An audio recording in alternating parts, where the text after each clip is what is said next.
बीते दिनों scout guide के आयोजन को लेकर जिस तरह प्रदेश में हंगामा देखने को मिल रहा है, उसे लेकर और इस आयोजन में उठ रहे भ्रष्टाचार को लेकर प्रधानमंत्री को पत्र लिखकर शिकायत की जाएगी। ये शिकायत राष्ट्रीय उपभोक्ता फोरम के राष्ट्रीय अध्यक्ष डॉक्टर राकेश मिश्रा करेंगे। उन्होंने कहा कि ये आयोजन ही सरासर गलत है, जहां भारत स्काउट गाइड में सांसद बृजमोहन अग्रवाल को हटाकर मंत्री गजेंद्र यादव को प्रमुख बनाया गया। इसी बीच अनिल जैन का नाम भी सामने आ रहा है, जिनकी मुख्य भूमिका बताई जा रही है, जिसे लेकर अब शिकायत पत्र तैयार है।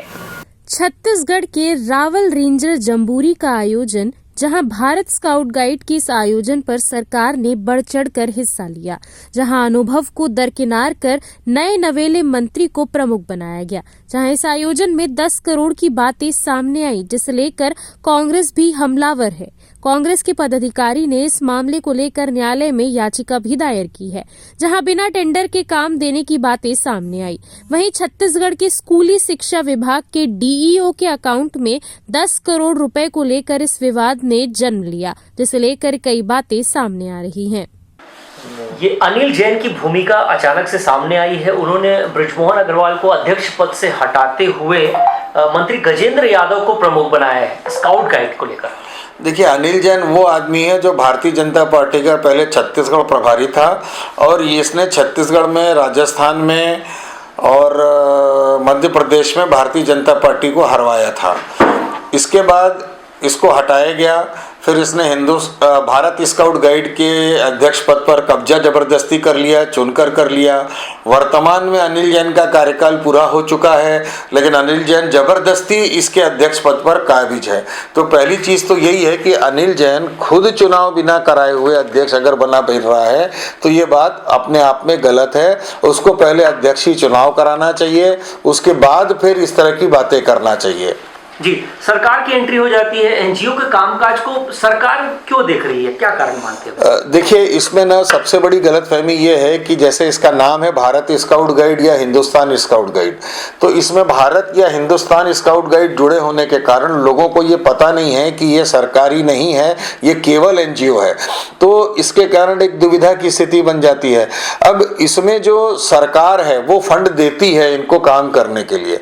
अब इसमें भ्रष्टाचार को शामिल करने का मुख्य उद्देश्य हो जाने के कारण सरकार के लोग बड़े फंड में अपनी हिस्सेदारी के लिए घुस जाते हैं। ये भ्रष्टाचार से जुड़ा एक सवाल है कि कांग्रेस ने एक याचिका दायर की है 10 करोड़ के भुगतान को लेकर, न्यायालय में मामला है, कैसे देखते हैं? देखिए, इसमें तो सबसे बड़ी बात यह है कि विपक्ष पार्टी को इसलिए यह मौका मिला क्योंकि नियम के विरुद्ध माननीय बृजमोहन अग्रवाल जी के अनुभवों को किनारे करते हुए सिर्फ अहंकार के उद्देश्य से उन्होंने गजेंद्र जी को इसका प्रभारी डिक्लेयर कर दिया।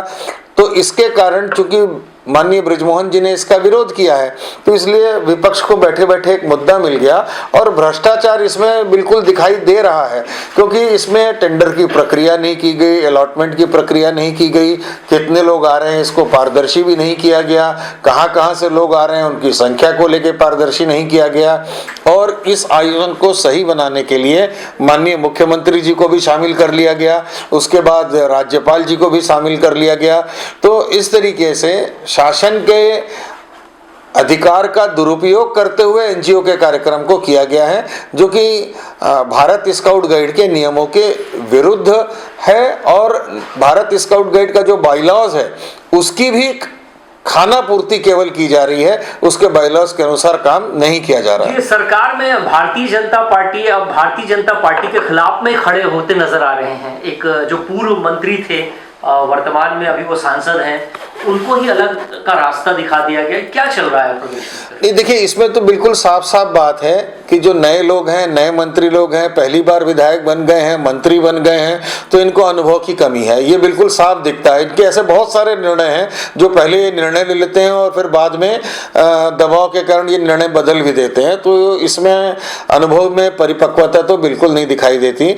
माननीय बृजमोहन अग्रवाल जी के पास अनुभव है, 15 साल से वो इस काम को संभाल रहे थे। उन्होंने देखा कि भाई उनकी जो इन्वॉल्वमेंट है और उनको नज़रअंदाज करते हुए काम किया जा रहा है, तो इसलिए कहीं ना कहीं ये उनकी भी प्रतिष्ठा की बात है और उनके लंबे अनुभव को देखते हुए भी उनको किनारे करना ये उचित नहीं है। तो इसलिए ये विवाद की स्थिति बनी है। सरकार को चाहिए कि ऐसा कोई भी काम ना करे जिसमें अनुभव को प्राथमिकता नहीं दिया जाए और अहंकार को प्राथमिकता दिया जाए। तो ये बात तो बहुत ही गलत है और गले से नहीं उतरती है।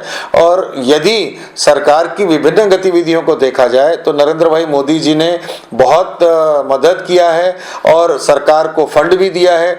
मैं तो ये भी कहता हूं कि अगर मान लीजिए 10 करोड़ रुपया अगर भारतीय जनता पार्टी की शिक्षा मंत्रालय के पास उपलब्ध था, तो आज़ादी के बाद से अभी तक शासकीय स्कूलों में जो शौचालय की व्यवस्था बेटियों के लिए और बहनों के लिए नहीं है, यदि इस फंड का उसमें उपयोग किया गया होता तो शायद छत्तीसगढ़ के प्राइवेट स्कूलों की स्थिति बहनों और बेटियों के परिप्रेक्ष्य में सही उतरती। इस विषय को लेकर आप प्रधानमंत्री को कुछ पत्र लिखेंगे क्या इस विषय को लेकर? हाँ, इस विषय में पत्र लिखना तो बनता है और चूंकि माननीय प्रधानमंत्री जी देश के लिए अत्यधिक समय देते हैं, 18-18 घंटे सेवा कर रहे हैं और यदि उनके नाक के नीचे डबल इंजन की सरकार के द्वारा कोई गलत कार्य होता है जिसमें राज्यपाल महोदय जी को भी शामिल कर लिया जाता है, माननीय मुख्यमंत्री जी को भी शामिल कर लिया जाता है और अनुभवी व्यक्तियों को दरकिनार किया जाता है, तो इसकी सूचना देना जरूरी होता है। और जो भारत स्काउट गाइड का बाईलॉज है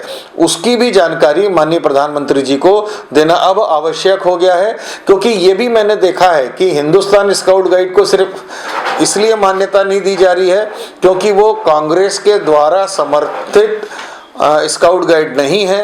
भारत स्काउट गाइड के ऊपर बीजेपी के अनिल जैन ने कब्जा कर लिया है और भारत स्काउट गाइड और हिंदुस्तान स्काउट गाइड दोनों भारत सरकार के द्वारा मान्यता प्राप्त संस्था है और भारत स्काउट गाइड को छत्तीसगढ़ की सरकार के द्वारा मान्यता नहीं मिली है। इसका कोई पत्र जारी नहीं हुआ है, उसके बावजूद भी ये करोड़ों के फंड का खेल चल रहा है जो अनुचित है।